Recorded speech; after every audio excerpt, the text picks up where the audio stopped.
Pero cuando sople el viento fuerte de los problemas y pruebas, se lo llevarán como si fuera una pluma. En Mateo 7, 24 y 25, el evangelista registra las siguientes palabras de Jesús.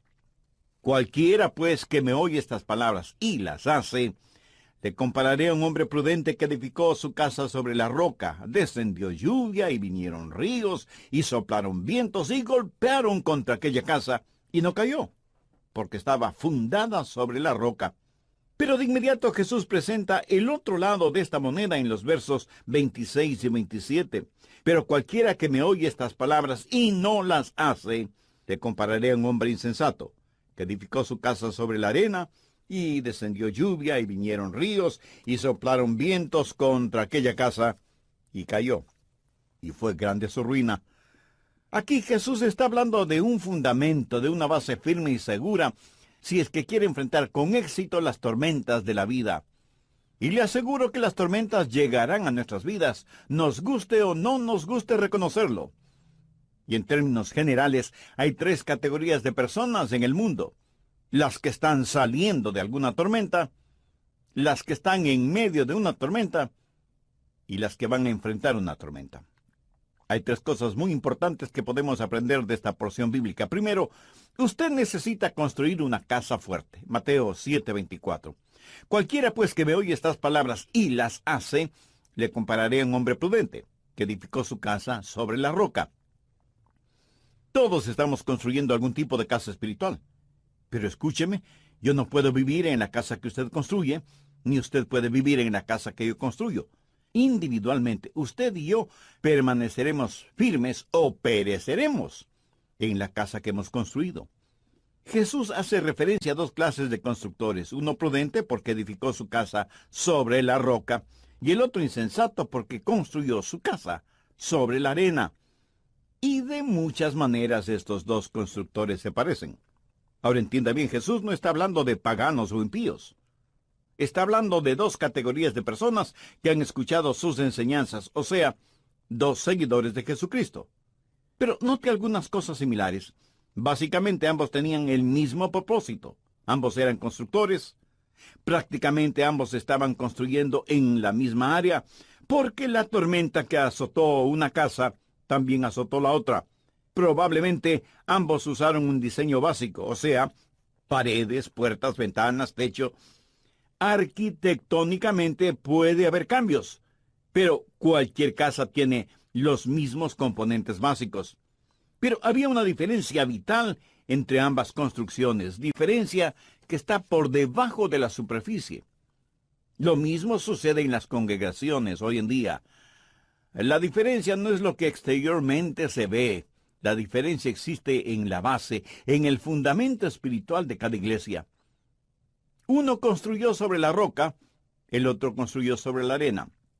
El que construyó sobre la roca tuvo que trabajar mucho para cavar en la roca, y por eso el fundamento, la base para su casa, pudo resistir las tormentas, las lluvias y los vientos. Uno puede construir muy rápidamente sobre la arena, si es que no le importa el asunto de tener una base firme y fuerte.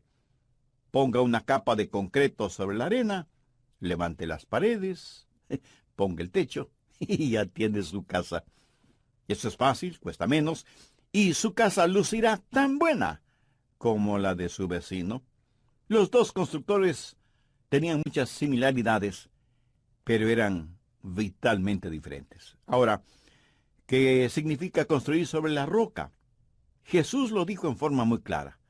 Cualquiera pues que me oye estas palabras y las hace, le compararé a un hombre prudente que edificó su casa sobre la roca. ¿A qué roca hace referencia Jesús? Primero a la palabra de Dios. Cualquiera pues que me oye estas palabras. Eso es lo que usted está haciendo este mismo momento, escuchando la palabra de Dios. Eso es parte del fundamento sólido para su vida. Pero eso es solo la mitad del asunto. Ponga cuidadosa atención a la primera parte de Mateo 7:24. Cualquiera pues que me oye estas palabras y las hace. Si tiene su Biblia a la mano, subraye estas 3 palabras: y las hace. Y es esto lo que separa a los que construyen sobre la roca de los que construyen sobre la arena. Yo creo que uno de quienes escucharon estas palabras de Jesús fue su medio hermano Santiago, quien jamás pudo olvidar esta enseñanza. Busque Santiago 1:22. Dice, pero sed hacedores de la palabra, y no tan solamente oidores, engañándoos a vosotros mismos. Cualquier ser humano se engaña a sí mismo cuando oye la palabra de Dios, en la iglesia, o en la televisión, o en la radio, y no hace lo que la palabra de Dios le dice que debe hacer. Es como la persona que va a la iglesia, se siente inspirada por la música, aprecia el mensaje desde un punto de vista intelectual, pero esto de ninguna manera cambia su estilo de vida. Por eso Santiago dice, engañándoos a vosotros mismos. Ahora veamos Santiago capítulo 2. La porción que voy a leer es probablemente una de las más controversiales de toda la Biblia.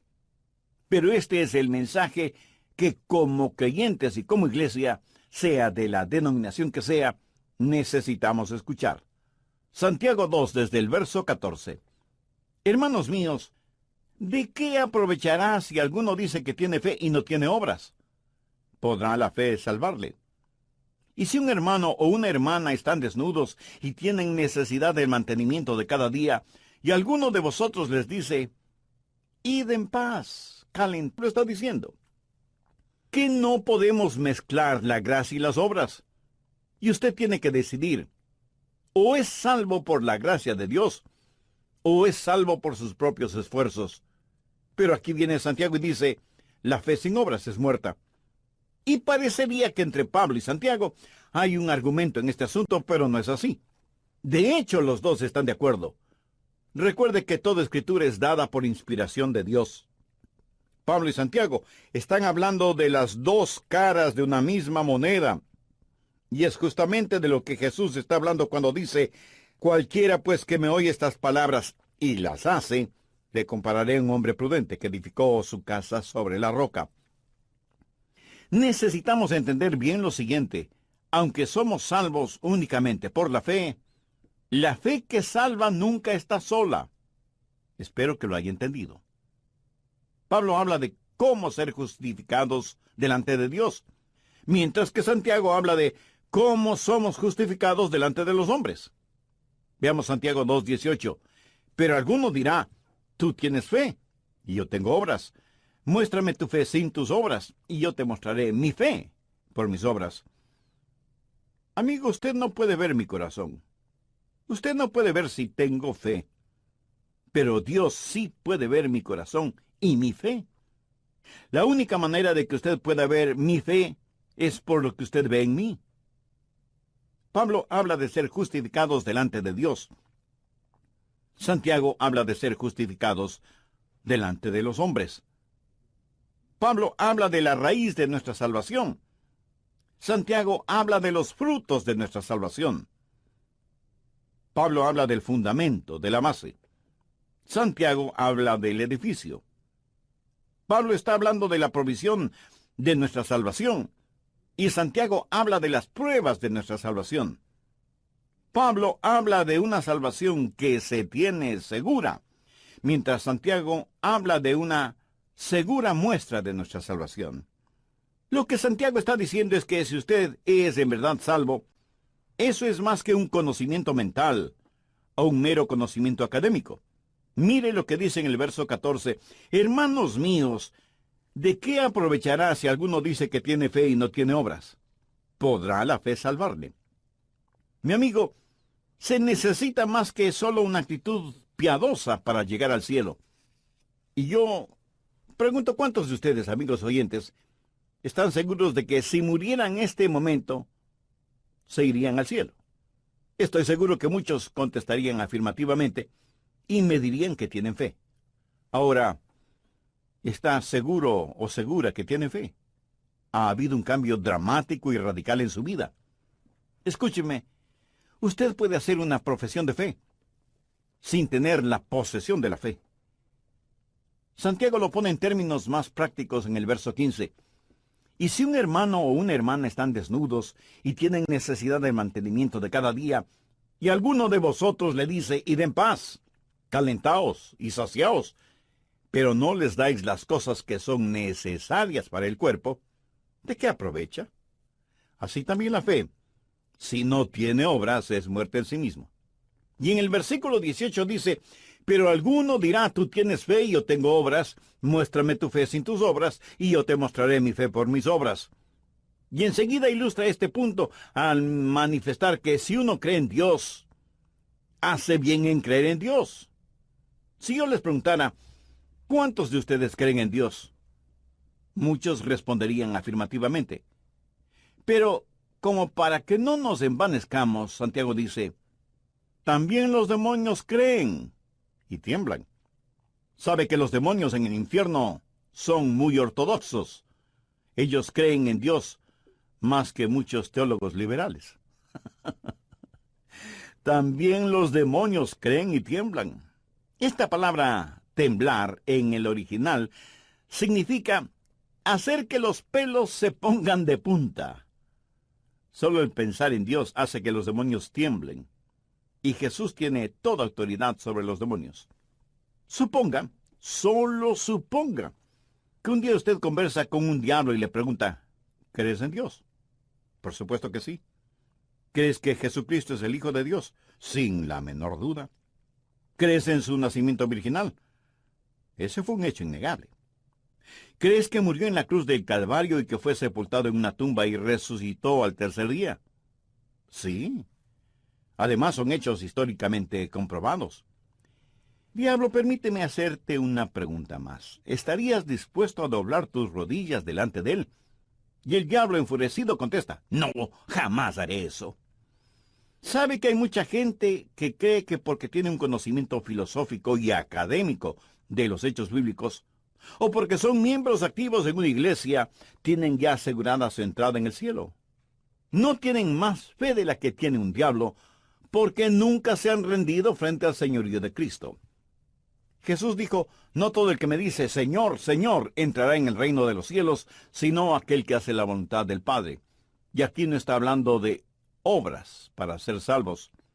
Debemos rendir nuestras vidas solamente a Jesucristo. De lo contrario, nuestro creer será solo intelectual, estéril. En el próximo programa terminaremos este estudio bíblico.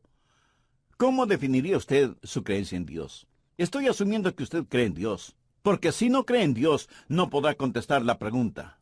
Amigo, ni la ciencia, ni la filosofía, ni la educación, ni la tecnología tiene el elemento básico para creer en Dios. Y esa es la fe. Si usted deposita su fe y confianza en Jesucristo, conocerá al Padre por medio del Hijo, y porque el Hijo de Dios estuvo a favor de nosotros, fue a la cruz para morir por nosotros. Le ha recibido por fe en su corazón como su Salvador y Señor. Si aún no lo ha hecho, ¿por qué no hace esa decisión en este mismo momento? Dios le ama y quiere salvarle. Quiere que usted experimente su gracia y misericordia. Quiere que usted construya su casa espiritual sobre la roca que es Cristo. Si hace esa decisión, su nombre será inscrito en el libro de la vida del Cordero, y habrá gozo en el cielo por su arrepentimiento.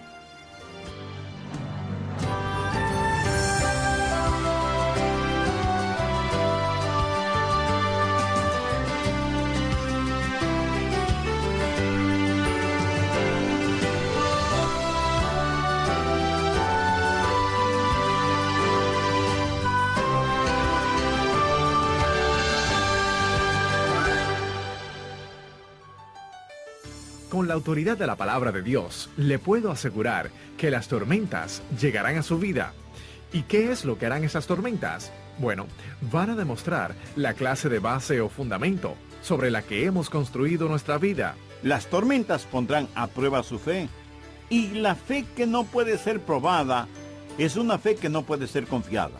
Lo repito, no piense que porque usted es ya salvo o salva no tendrá problemas, ni dificultades, ni tormentas en su vida.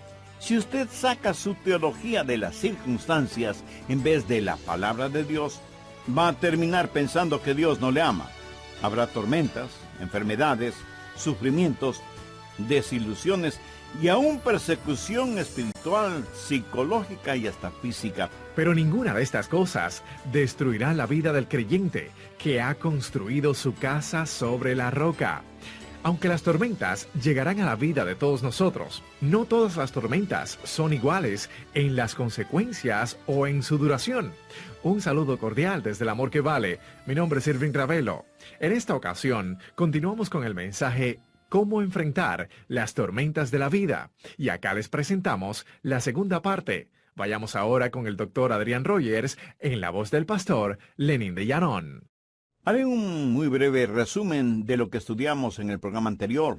Dije que estamos en la parte final del Sermón del Monte, dicho por Jesús primordialmente para sus discípulos, aunque había una multitud escuchándole. Y el punto medular de la enseñanza de Jesús en el capítulo 7 de Mateo, los versos del 24 al 27, es la parábola de los dos constructores que construyen sus respectivas casas en la misma zona. Pero el uno construye su casa sobre la roca y el otro la construye sobre la arena. Bien, prosigamos. Si usted sabe algo de historia bíblica, ¿cuándo es que Abraham fue justificado? En Génesis 22, él está dispuesto a ofrecer a su hijo Isaac como sacrificio. Pero en Génesis 15, la Biblia dice que Abraham creyó a Dios y esto le fue contado por justicia. ¿Cuál es la diferencia? Lo que sucedió en Génesis 15, cuando Abraham creyó a Dios, se materializó 30 años más tarde en Génesis 22, cuando ofreció como sacrificio a Isaac. Abraham verdaderamente creyó en Dios y creyó a Dios. Es paradójico el decir que usted es salvo y que ama a Dios, si es que no vive de acuerdo a la palabra de Dios. La otra ilustración que Santiago usa tiene que ver con Rahab la ramera, justificada por la ayuda que prestó a los espías israelitas. Recuerde que Santiago está hablando de ser vistos por los hombres. Nadie, excepto Dios, pudo ver el corazón de Rahab. Y la vida de esta mujer en el Antiguo Testamento fue tan cambiada que se casó con un príncipe de Israel y vino a ser la tatarabuela del rey David. Extraordinario, ¿no le parece? Muchos de quienes son miembros de iglesias siguen viviendo mundanamente. Cuando mueran, las puertas del infierno estarán completamente abiertas para ellos. Escúcheme, si su religión no ha cambiado su vida, es mejor que cambie de religión. El decir creo o escuchar las palabras de Dios no es suficiente si es que no tiene el elemento de la fe. Y Santiago da una ilustración clásica. Mire el verso 26 de Santiago 2. Porque como el cuerpo sin espíritu está muerto, así también la fe sin obras está muerta. Vamos a suponer que somos estudiantes de medicina y estamos frente a un cadáver para hacerle la autopsia. Con afilados bisturíes cortamos cuidadosamente la piel. Sus órganos internos están intactos. El corazón, los pulmones, el hígado, el riñón. Todos los órganos parecen estar bien. Pero el hombre está muerto y bien muerto. ¿De qué sirven los hechos teológicos sin vida? Porque como el cuerpo sin espíritu está muerto, así también la fe sin obras está muerta. Ahora, no son las obras las que le dan al hombre vida. Es la vida la que le capacita al hombre a hacer obras. ¿Ve la diferencia? Usted no puede dar vida a nadie manipulando su cuerpo. Es cuando tenemos vida que tenemos la capacidad de hacer algo, y en esto no hay contradicción. Si usted quiere construir en la roca, no solo que debe escuchar la palabra de Dios, sino hacer la palabra de Dios. Debe ser un hacedor de la palabra y no tan solo un oidor de la palabra. Hay millones de personas que asisten a sus respectivas iglesias y escuchan la palabra de Dios, y sin embargo, millones morirán y se irán al infierno. ¿Por qué? Porque nunca dieron evidencia de un cambio de vida. Si usted quiere saber cómo enfrentar las tormentas de la vida, lo primero que tiene que hacer es edificar sobre la roca. Segundo, esté listo para enfrentar la tormenta. Debemos entender a cabalidad lo que Jesús está diciendo en Mateo 7. Dice que la tormenta cayó sobre ambas casas. Verso 25. Descendió lluvia, y vinieron ríos, y soplaron vientos, y golpearon contra aquella casa, y no cayó, porque estaba fundada sobre la roca. Ahora el verso 27. Y descendió lluvia, y vinieron ríos, y soplaron vientos, y dieron con ímpetu contra aquella casa. Y cayó, y fue grande su ruina. Cuando usted se salva, significa que ya no habrá tormentas en su vida. Mi amiga, mi amigo, aunque usted sea salva o salvo, las tormentas llegarán a su vida. Y crecerán los ríos, y soplará fuertemente el viento. Usted sentirá presión por todo lado. Dios no nos salva para librarnos del poder de las tormentas, sino para librarnos del poder del pecado. Las tormentas, cuando son ordenadas por Dios, son beneficiosas para nuestras vidas. El pecado nunca lo es. Y con la autoridad de la palabra de Dios le puedo asegurar que las tormentas llegarán a su vida. ¿Y qué es lo que harán esas tormentas? Van a demostrar la clase o base fundamental que usted tiene en su vida. Las tormentas pondrán a prueba su fe. Y la fe que no puede ser probada es una fe que no puede ser confiada. No piense que porque usted es ya salvo o salva, no tendrá problemas, ni dificultades, ni tormentas en su vida. Si usted saca su teología de las circunstancias en vez de la palabra de Dios, va a terminar pensando que Dios no le ama. Habrá tormentas, enfermedades, sufrimientos, desilusiones y aún persecución espiritual, psicológica y hasta física. Pero ninguna de estas cosas harán mella en la casa del creyente que ha construido su casa sobre la roca. Busque Romanos 8, desde el verso 35. ¿Quién nos separará del amor de Dios? ¿Tribulación o angustia, o persecución, o hambre, o desnudez, o peligro, o espada? Como está escrito, por causa de ti somos muertos todo el tiempo. Somos contados como ovejas de matadero. Antes en todas estas cosas somos más que vencedores por medio de aquel que nos amó. Por lo cual estoy seguro que ni la muerte, ni la vida, ni ángeles, ni principados, ni potestades, ni lo presente, ni lo porvenir, ni lo alto, ni lo profundo, ni ninguna otra cosa creada nos podrá separar del amor de Dios, que es en Cristo Jesús, Señor nuestro. Cualquier dificultad en su vida no significa que Dios le ha abandonado, porque Él mismo ha prometido que nunca nos dejará ni nos abandonará. Anote al margen Hebreos 13, los versos 5 y 6. Sean vuestras costumbres sin avaricia, contentos con lo que tenéis ahora. Porque Él dijo, no te desampararé, ni te dejaré. De manera que podemos decir confiadamente, el Señor es mi ayudador, no temeré lo que me pueda hacer el hombre. Por lo tanto, usted debe edificar, debe construir una casa firme, fuerte, segura, y entonces estará listo para enfrentar cualquier tormenta, para poder también experimentar una bendición extraordinaria. Cualquiera pues que me oye estas palabras y las hace, le compararé a un hombre prudente que edificó su casa sobre la roca. Descendió lluvias y vinieron ríos y soplaron vientos y golpearon contra aquella casa y no cayó porque estaba fundada sobre la roca. ¿Por qué algunas personas se dan por vencidas? ¿Por qué viven vidas derrotadas? ¿Por qué se dejan arrastrar por las tormentas? Porque aunque con buenas intenciones, han construido su casa sobre la arena. Han construido sus vidas sobre las arenas movedizas de la actividad religiosa, pero no sobre la roca firme y segura que es Jesucristo. Pablo en 1 Corintios 3:11 dice, porque nadie puede poner otro fundamento que el que está puesto, el cual es Jesucristo. Hay hermosas familias que van a la iglesia, sirven a Dios.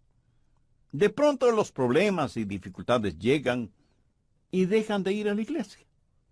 Hermosas casas, con lindos muebles, bien pintadas, bien decoradas, bien diseñadas. Maravillosa casa espiritual, pero sin base ni fundamento sólido. Y por eso cuando llegan los problemas hay que reconocer con profunda tristeza que muchas personas simplemente abandonan la fe. Pero el apóstol Juan hace una profunda y dolorosa reflexión sobre estas personas. En 1 de Juan 2:19, salieron de nosotros, pero no eran de nosotros, porque si hubieran sido de nosotros, habrían permanecido con nosotros, pero salieron para que se manifestase que no todos son de nosotros. No estoy hablando de perfección sin pecado. No estoy diciendo que si usted es salvo y ha entregado su corazón a Jesús y llegan las tormentas a su vida, usted no tendrá dudas. No estoy diciendo eso. Tampoco digo que por ser ya salvo no tropezará y caerá, o que no experimentará momentos y circunstancias nada espirituales que le harán dudar de la fe. Cuando Jesús dio esta enseñanza bíblica en el Sermón del Monte, acerca de estas dos clases de constructores, ¿sabe quiénes con toda seguridad estaban escuchando este mensaje? Simón Pedro y Judas Iscariote. Y escucharon de los labios de Jesús: cualquiera pues que me oye estas palabras y las hace, le compararé a un hombre prudente que edificó su casa sobre la roca. Descendió lluvia, y vinieron ríos, y soplaron vientos, y golpearon contra aquella casa, y no cayó porque estaba fundada sobre la roca. Pero cualquiera que me oye estas palabras y no las hace, le compararé a un hombre insensato que edificó su casa sobre la arena, y descendió lluvia, y vinieron ríos, y soplaron vientos, y dieron con ímpetu contra aquella casa, y cayó. Y fue grande su ruina. Judas oyó este mensaje. Simón Pedro oyó este mensaje. Dos clases de constructores muy similares. Ambos construyeron una casa espiritual. Y al mirar las dos casas, seguramente usted hubiera dicho: Judas construyó una mejor casa que Pedro. ¿Sabe quién era el mejor hombre exteriormente? ¿Sabe quién tuvo la mejor casa? No fue Pedro. ¿Sabe lo que hicieron con Judas? Le nombraron tesorero. ¿A quién nombra usted como tesorero en una organización, en un grupo, en una iglesia? A la persona que tiene su confianza, ¿verdad? Cuando durante la última cena de Jesús con sus discípulos, él dijo que uno de los 12 le traicionaría, nadie dijo: oh, seguramente se refiere a Judas. Cada uno de ellos se preguntó: ¿seré acaso yo? Y no pensaron en Judas como el traidor, porque Judas había construido una casa muy bonita exteriormente. Sabía cómo impresionar a los demás. Pero entre Judas y Simón Pedro había una gran diferencia. Cuando Jesús preguntó a sus discípulos: ¿y vosotros, quién decís que soy yo? Respondiendo Simón Pedro dijo: tú eres el Cristo, el Hijo del Dios viviente. Entonces le respondió Jesús: bienaventurado eres, Simón, hijo de Jonás, porque no te lo reveló carne ni sangre, sino mi Padre que está en los cielos. Y yo también te digo que tú eres Pedro, y sobre esta roca edificaré mi iglesia, y las puertas del Hades no prevalecerán contra ella. Pedro era un hombre débil, como usted o como yo. Sabía mucho sobre la pesca. No sabía mucho acerca de construir casas. Pero qué firme base, qué sólido fundamento tuvo. Y por eso pudo hacer descansar su fe sobre la roca firme que es Cristo. Ahora ponga atención a lo siguiente. Vino una tormenta fuerte y golpeó con ímpetu la casa de Judas. Vino una tormenta y golpeó furiosamente la casa de Simón Pedro. Y cuando las tormentas pasaron, la casa de Judas estaba destrozada, y Judas se suicidó y se fue al infierno. Y alguno de ustedes me preguntará: pastor, ¿entonces Judas perdió su salvación? No, él no perdió la salvación porque nunca la tuvo. En Juan 6, 70 y 71 leemos: Jesús les respondió: no os he escogido yo a vosotros los 12, y uno de vosotros es diablo. Hablaba de Judas Iscariote, hijo de Simón, porque este era el que le iba a entregar, y era uno de los 12. ¿Lo ve? Judas nunca tuvo una fe verdadera. En cambio, Simón Pedro sí la tuvo. Veamos Lucas 22, los versos 31 y 32. Dijo también el Señor: Simón, Simón, He aquí Satanás os ha pedido para zarandearos como trigo, pero yo he rogado por ti, para que tu fe no falte. Simón Pedro tuvo fe, y el Salvador intercedió por él. Cuando la tormenta llegó a la vida de Pedro, algunas ventanas se rompieron y algunas tejas se desprendieron del techo y algunas cosas se movieron dentro de la casa. Pero permítame decirle algo. Después de la tormenta, la casa siguió en pie. Y Pedro se volvió el apasionado apóstol del Pentecostés. ¿Por qué? Porque él tenía lo real, lo verdadero, conocía a Dios, había escuchado la palabra de Dios, creía en el Hijo de Dios. Había doblado sus rodillas frente a Jesucristo. Que fue débil el momento menos apropiado, ¿cierto? Que fue temeroso y hasta cobarde, ¿cierto? Muy cierto. Pero su casa permaneció firme frente a la tormenta porque estaba construida sobre la roca. Me pregunto cuántos de nosotros podemos decir con absoluta seguridad que nuestra esperanza está anclada en el sacrificio expiatorio de Jesús y en su justicia, y que estamos firmes en la roca firme que es Cristo, porque todo lo demás no es más que arena movediza. Miles y miles de personas asisten a sus respectivas iglesias en todas partes del mundo. Cuando la tormenta azote, muchas serán arrastradas por esa tormenta.